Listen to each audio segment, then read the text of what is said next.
إمبراطورية إجرامية تحت الأرض كانت بتدار بالكامل من 5 شباب مصريين أعمارهم لم تتجاوز 25 سنة. ال5 دول ما كانوش بيسرقوا فلوس أو كروت ائتمان، لا دول عملوا البيزنس الأذكى والأخطر في العالم.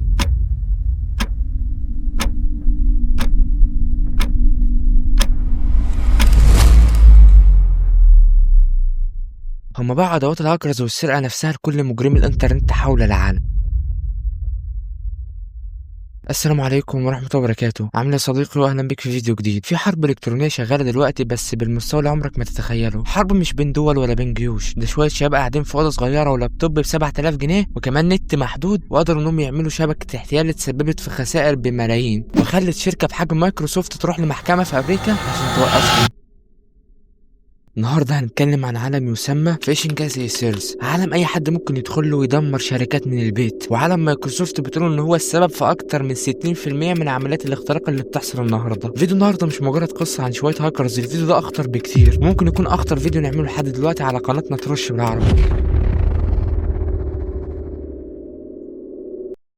لان اللي هنشوفه النهارده مش مجرد جريمه الكترونيه، ده ملف كامل محدش اتكلم عنه قبل كده ووراه تفاصيل تقيله جدا.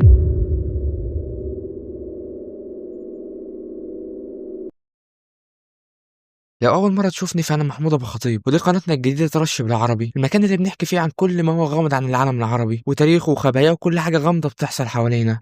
الحكاية بتبدأ مع 5 شباب مصريين أعمارهم لسه ما وصلتش ل25 سنة قاعدين في الشرقية. ال5 دول قرروا إنهم مش هيسرقوا فلوس ولا بيانات، لا دول قرروا يعملوا حاجة أخطر بكتير، هيبيعوا أدوات السرقة نفسها لكل هاكرز حول العالم. اسم الإمبراطورية ديت هو أونيكس، خدماتهم كانت تستهدف موظفين وعملاء لأكبر شركة تكنولوجيا في العالم زي مايكروسوفت. الموضوع وصل لدرجة إن مايكروسوفت نفسها اضطرت ترفع عليهم قضية في أمريكا تطالب فيها بتعويضات خيالية. دي مش قصة هاكرز عاديين يا صديقي، دي قصة شباب مصريين حولوا الهواية لشبكة جريمة دولية، والقصة كشفت عن أسرار في الدارك ويب وقوانين الجريمة السيبرانية لسه بنكتشفها. هنعرف إزاي قبضوا عليهم وإيه قصة جلسة المحكمة اللي هتحدد مصيرهم يوم 4 ديسمبر. عشان نكون تفصيليين خلينا ندخل شوية في عمق الجريمة. إيه هو فيشنج سيرفيس بالظبط؟ المفهوم ببساطة هي مش عملية سرقة أو تهكير واحدة، دي منصة مدفوعة بتوفر كل الأدوات اللازمة لأي شخص عايز يعمل حملة تصيد ناجحة مقابل اشتراك شهري أو دفعة على كل عملية سرقة ناجحة. الشباب دول كانوا بيبيعوا فيشنج كيتس، ودي حزمة برمجية بتمكن الهاكر من عمل صفحة تسجيل دخول غير حقيقية لأوفيس 365 أو غيرها من الخدمات. النقطة التانية والأهم إنه أخطر الأدوات في أونيكس إنها كانت بتعتمد على تقنية اسمها ريفرس بروكسي. طيب ماشي، دي بتعمل إيه يعني؟ بص يا صديقي، لما الضحية بيفتح الإيميل الفيك بيتم توجيه صفحة الفيشنج، الصفحة دي بتكون متصلة مباشرة بالسيرفر الأصلي بتاع مايكروسوفت. اول ما الضحيه دخل اليوزر والباسورد الاداه دي بتسرقهم، وفي نفس اللحظه بتروح تحاول تعمل دخول حقيقي على السيرفر الاصلي. ده بيمكن الاداه انها تتجاوز انظمه المصادقه ومتعدده العوامل وفي نفس اللحظه، وده اللي خلى ادوات اونكس مرغوبه جدا عالميا. ال5 شباب عملوا شبكه من 240 موقع عشان يوزعوا الاداه دي، ووصلت ارباحهم لارقام مهوله، كلها بتدفع عن طريق عملات مشفره لضمان انه مفيش حد يعرفهم او يمسكهم. طيب مين اللي بيشغل شبكه بالضخامه دي؟ مايكروسوفت كانت بتراقب تصاعد الهجمات ديت على عملاء اوفيس 365، وتحديدا من خلال محاكاه صفحاتها الرسميه. التحقيق بدا بشكل سري واعتمد على تتبع البصمات الالكترونيه على السيرفرات والبنيه التحتيه اللي استخدمتها اونكس. كان التحول الكبير لما منصه دارك اطلس تدخلت، والمنصه دي صديقه متخصصه في مراقبه الدارك ويب واللي بيحصل فيه. المهم ان المنصه نجحت في تحديد هويه المشغل الرئيسي وهو الشاب المصري ابانوب بنادي. مايكروسوفت ما استنتش، على طول رفعت دعوه مدنيه في المحكمه الجزئيه الامريكيه في المنطقه الشرقيه من فيرجينيا. وعشان الصوره تكمل معاك يا صديقي، التحقيق المصري اصلا بدا لما جت مذكره رسميه من ولايه فيرجينيا للولايات المتحده بعد ما الشركه المتضرره هناك بدات تتحرك قانونيا ضد الشبكه دي. طب ليه محكمة فيرجينيا تحديدا؟ لأنها باختصار من أهم المحاكم اللي بتنظر في قضايا الجريمة السيبرانية الكبرى. الدعوة دي مش بس عشان إيقاف اللي بيحصل، لكنه سلاح قانوني بيسمح لهم بمصادرة السيرفرات والدومينات المرتبطة بالشبكة بشكل فوري. الشركة بتتكلم عن خسائر تجاوزت 610 ألف دولار كبداية، لكن المطالبة بالتعويض هتوصل للملايين، وده ثمن الضرر اللي لاحق بعشرات الشركات الكبرى في العالم. بعد التنسيق الدولي بين مايكروسوفت والحكومة الأمريكية بدأ التحرك المصري. الرقابة الإدارية وجهاز تنظيم الاتصالات هم اللي قضوا عملية القبض على الشباب ال5. حاليا القضية بيتم النظر فيها في محكمة المنصورة الاقتصادية. الجلسة اللي جاية في 4 ديسمبر مهمة جدا، وعلى فكرة يا صديقي المحكمة الاقتصادية في المنصورة عقدت 4 جلسات فعلا. وهنا بقى يدخل آخر تطور رسمي حصل في 2025. النيابة العامة في مصر تحديدا نيابة الشؤون الاقتصادية وغسل الأموال أحالت 5 شباب من الشرقية للمحاكمة قدام المحكمة الاقتصادية في المنصورة، وده في قضية رقم 1532 لسنة 2025 جنح اقتصادية. التحقيقات المصرية نفسها أثبتت إن ال5 دول كانوا مشغلين منصتين اونكس ستور وكافيين، وبيبيعوا أدوات الاختراق مقابل عملات مشفرة، وده غير إن أحد ال5 هرب بره مصر واتقبض على 4 التانيين.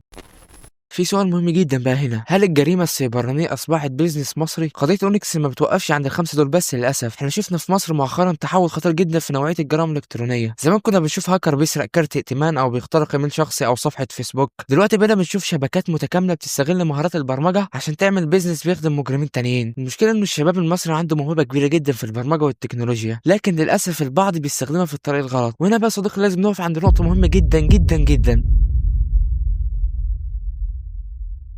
أبانوب واللي معاه بغض النظر عن اللي عملوه واضح إنهم عندهم عقلية تقنية جامدة جدا، العقول دي في أي دولة تانية في العالم كان زمانه شغال في وحدة أمن سيبراني أو في فريق دفاع إلكتروني أو حتى بيدرب ناس. عند إسراء صديقي الشباب اللي أقل من عندنا بيستفيدوا منهم وبيطوروهم، لكن عندنا في مصر للأسف يعني الشباب بتضيع. الرئيس بنفسه قال اتعلموا برمجة، اتعلموا تكنولوجيا، البلد محتاجاكم. وأبانوب سمع الكلام، اتعلم برمجة بس راح واخد خبراته وهكر مايكروسوفت. أنت متخيل؟ ما ده حاجة عجيبة. ودي على قد ما هي مضحكة هي في الحقيقة مأساة. عقل زي ده المفروض يتوجه صح مش يضيع. وهنا سؤال مهم لازم نقف عنده بجد، ليه الشباب بالمهارة ديت بالعلم ده بالقدرة على إنشاء إمبراطورية تقنية معقدة زي أونكس يقرروا يمشوا في طريق الجريمة؟ الإجابة عمرها ما تكون في سبب واحد، هي مجموعة من العوامل كده باكج على بعضه. أولا طبعا غياب التقدير والاحتواء للمواهب، للأسف الشديد يعني دي ممكن تكون النقطة الأهم أصلا. مصر فيها آلاف من الشباب اللي عندهم موهبة فطرية في البرمجة والأمن السيبراني، لكنهم للأسف بيعانوا من غياب بيئة الاحتواء والتقدير. يا صديقي الناس كلها دلوقتي صناع محتوى أو مبرمجين عايزين يسافروا عشان مفيش أي تقدير في البلد ديت. الراتب اللي ممكن ياخده الشاب الموهوب ده في مصر لا يقارن باللي بيشوفه في الشركات العالميه عن بعد او حتى بالثروات اللي بتحققها شبكات الجريمه الالكترونيه. الشباب ده محتاج منصه رسميه تقدر موهبته. لما تلاقي ان امكانياتك التقنيه العاليه بتجيب لك دخل بسيط او انك محبوس في الوظيفه الروتينيه، هنا بيجي الاغراء لاستخدام المهاره دي في بيزنس غير شرعي بيدي ارباح اسرع واكبر بكتير. ما ننساش اننا بنتكلم عن الشباب في عز تكوين مستقبلهم في ظل ظروف اقتصاديه صعبه. لما الشاب بيشوف ان مهارته ممكن تجيب له الاف الدولارات في ايام والحلول القانونيه بتجيب له مئات الجنيهات في شهور، بيكون القرار صعب جدا. وكمان يا صديقي النت، ايوه النت العدو الصامت للمبرمج. اي شخص بيشتغل في البرمجه او الاي تي او حتى صناعه المحتوى عارف ان الانترنت بالنسبه له هو اكسجين الشغل والحياه. وهنا بنواجه مشكله حقيقيه في النت في مصر، محدوديه السرعه والكوتا. المبرمج بيحتاج انترنت مفتوح وسريع عشان ينزل تحديثات ضخمه، يختبر تطبيقاته ويتواصل مع الشركات العالميه. فكره الكوتا المحدوده ديت مش موجوده في كل دول العالم. فكره الكوتا المحدوده بتخنق المبرمج حرفيا، مش المبرمج بس ده الشعب كامل. وكمان لما نقارن الانترنت بالنسبه للدخل فهو من اغلى الاسعار في العالم، وده بيكون عبء ضخم جدا على الشاب خصوصا لو لسه بيبدا. النتيجه الشاب بيحس انه بيحارب عشان يشتغل صح، وفي حين ان البيزنس الاجرامي بيعودوا بمكاسب سريعه وكبيره بتغطي كل التكاليف ديت. وده صديقي اللي احنا بنحاول نوصله بقالنا فتره على القناه التانيه الاساسيه محمود ابو خطيب، واللي اطلقنا فيها حمله انترنت غير محدود. لو مهتم ان الوضع ده يتغير فعلا يبقى لازم تشترك في القناه اللي هناك وتشوف اخر الفيديوهات. قضيه اونكس يا صديقي مش مجرد خمس شباب مصريين لازم يتعاقبوا، ده جرس انذار للدوله بحالها. رسالتنا واضحه ويا ريت حد ياخدها على محمل الجد. محتاجين برامج قوميه لاحتضان وتوظيف المبرمجين الاخلاقيين، وكمان لازم توفير انترنت غير محدود وباسعار معقوله جدا لاي شخص بيشتغل في البرمجه او التكنولوجيا. ده مش رفاهيه، ده شرط اساسي عشان تنافس عالميا وتمنع تحول الموهبه للطريق الغلط. لو كلنا احتوينا الموهبه ديت ووجهناها للطريق الصح كان زمان الخمسه دولار بيدافعوا عن شركاتنا المصريه بدل ما مايكروسوفت هي اللي بتشتكي منهم. الموهبه السيبرانيه في مصر لا تقدر بثمن. وبس كده يا صديقي، سلام.